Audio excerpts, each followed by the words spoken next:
You کی حکومت کے ذریعے مدارس اسلامیہ کا سروے کیے جانے کے فیصلے پر ممتاز دینی درسگاہ دارالعلوم دیوبند کے محتمم مولانا مفتی ابوالقاسم نعمانی نے اپنے رد عمل کا اظہار کرتے ہوئے اسے باعث تشویش قرار دیا ہے اور اس فیصلے کا جائزہ لینے اور آئندہ کا لائحہ عمل بنانے کے لیے دارالعلوم دیوبند نے ذمہ داران مدارس کی اہم میٹنگ کے انعقاد کا فیصلہ کیا ہے۔ ان کا کہنا ہے کہ حکومت اتر پردیش کے اعلان کے تمام پہلوؤں پر غور و خوض کرنے کے بعد لائحہ عمل طے کیا جائے گا۔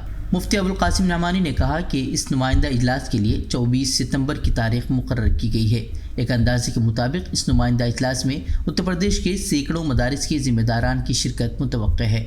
مولانا نے کہا کہ مدارس اسلامیہ کے اس نمائندہ اجلاس میں اتفاق رائے سے جو فیصلہ لیا جائے گا، دارالعلوم دیوبند کا موقف بھی وہی ہوگا۔ مفتی ابوالقاسم نعمانی نے کہا کہ ہم حالات پر نظر رکھے ہوئے ہیں اور اس سلسلے میں کوئی نہ کوئی مثبت فیصلہ لیا جائے گا۔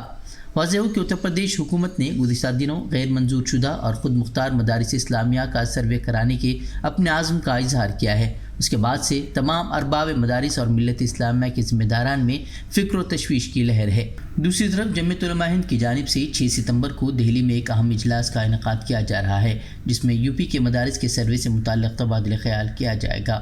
ہم سے جڑے رہنے کے لیے ہمارے چینل فکر و خبر ٹی وی کو سبسکرائب کریں، ویڈیو کو لائک اور شیئر کریں۔